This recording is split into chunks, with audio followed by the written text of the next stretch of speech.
everybody, if you want to learn how I made this wig with a 4x4 closure, stick around.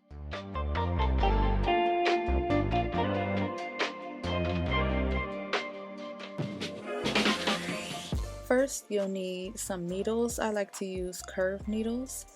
And then you'll need these pins that will help you as you're placing your wefts in place as you're sewing. You'll need some scissors and your hair. I purchased my hair from Beauty Forever. I have a 20-inch, 18 and 16 inch and a 14-inch closure, and this is the Malaysian deep wave.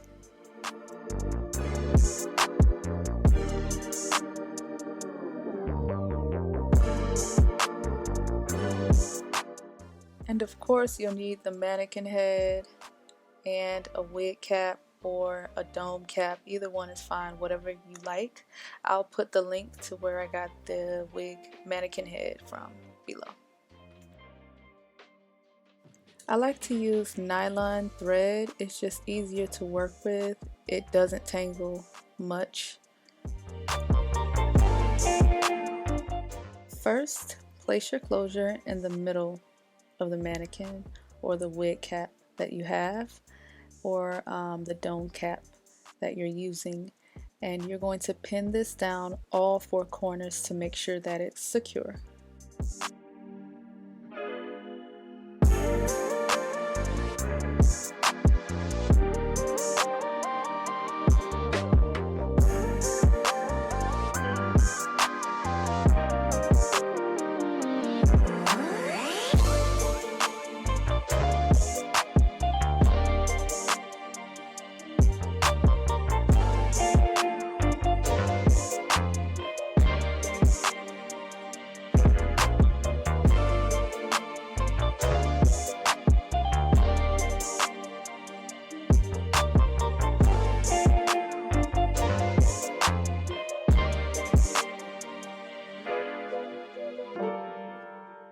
Once your closure is secured, you want to start on a corner. Pick either side but the front corner, and you're going to place the needle inside of the mesh. You don't want to place the needle inside of the elastic band, or you're going to damage or mess up the wig when you're trying to stretch it or fit it on your head. So you're going to bring it through the mesh and through the closure.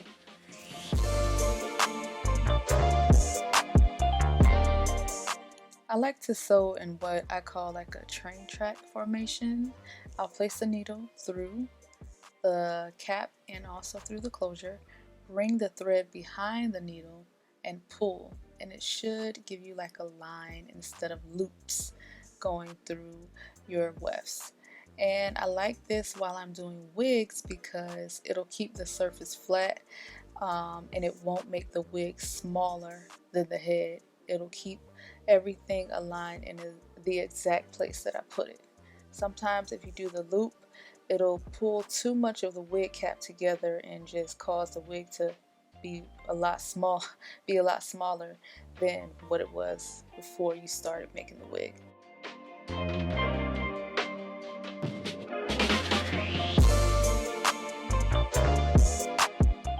So once you're done with your closure, to finish it off, you want to continue that same loop that you make as you're making that train track, but instead of bringing the needle through one time, you're going to bring it through about 2 or 3 times.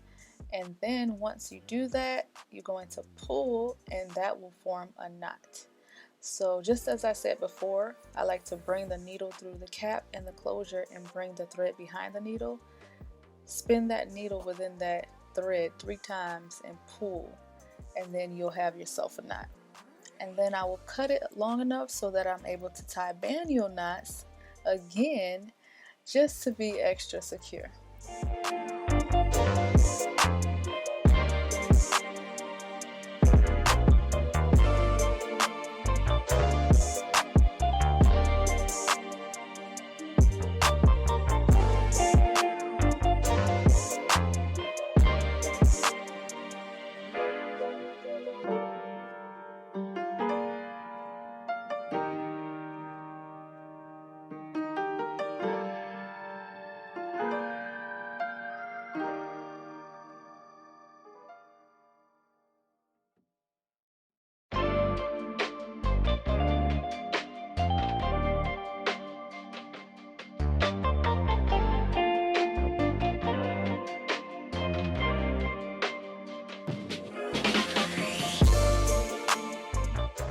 you're going to take your longest inch of hair and you're going to take a single piece of it and sew it along the rim of your whole wig cap.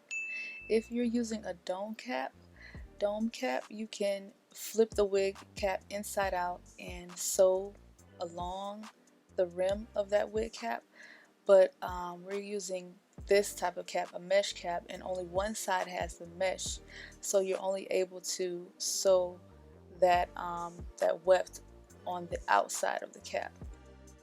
Also, use the pins to hold your hair in place. Make sure that you're only sewing on the mesh, not through the elastic band, like I said, or you're not going to be able to pull this thing over your head. It'll be very hard.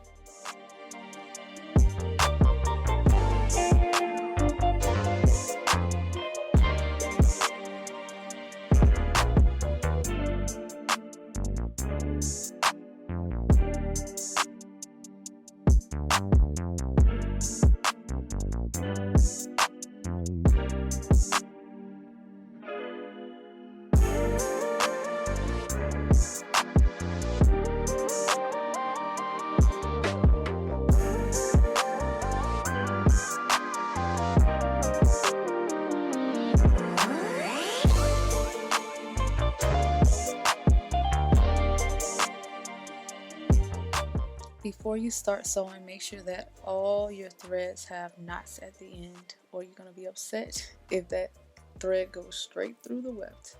And it's also beneficial to thread about 5 to 10 needles so that you're just working non-stop. I like to double my wefts as I'm sewing. So I'm just going to bend them in half, and at that point I'm going to just stick my needle through it to make sure that it's flat.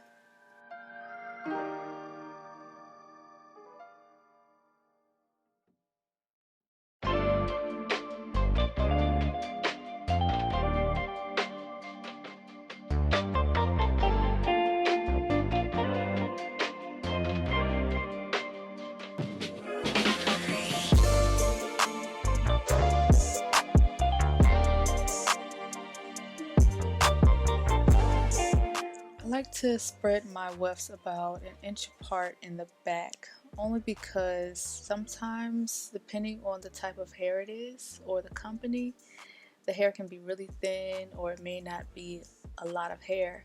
So that if you spread it out, give yourself some space, you can always go back and fill it in if you have extra hair left over. I don't really follow these marks exactly, I just use them as guides to let me know how far I need to go up or over. The dots on the side just let me know where I need to bend the track to start a new row. If you want, you can create a guide for yourself, but just know most guides that you see, you'll probably end up creating more rows than those lines, but you can use it just to let you know where you are and what you need to do next.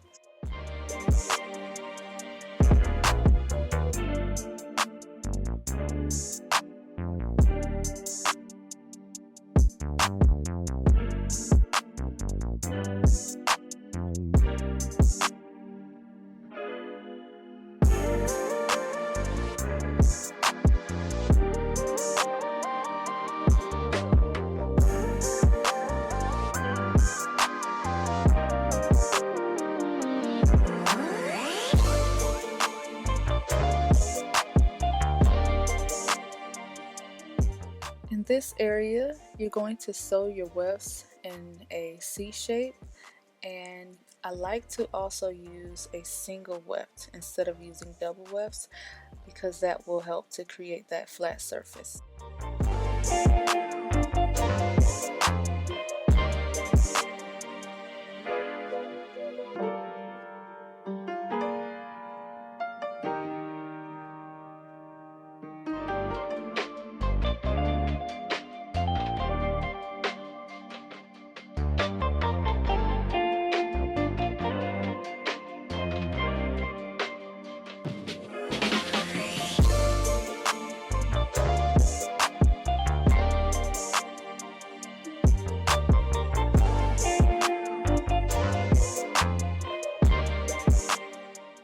So at this point, I'm only going to use one of the wefts. I'm going to cut off the other half after I finish the wig.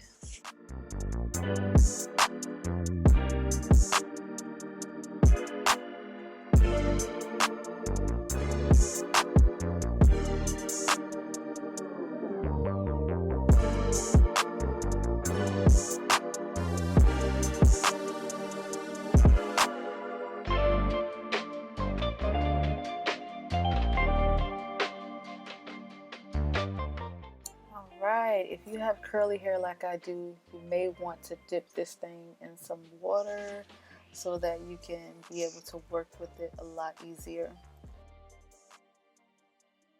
If you have curly hair, go ahead and cut out that part of the wig cap that's underneath the closure first, then wet it so that you can style it. If you have straight hair, you don't have to worry about anything, just cut out that extra wig cap space. Be careful not to cut too close to your thread, or that could cause the thread to start unraveling and your wig will start to unravel.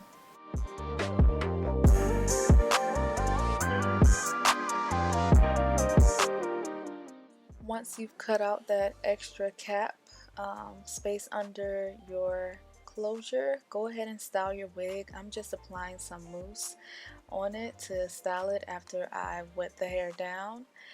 And this is it. This is the final look. I hope you all could follow this easily. If you have any questions, please put it in the comments below, and like and subscribe. I'll see you all next time. Thank you for watching.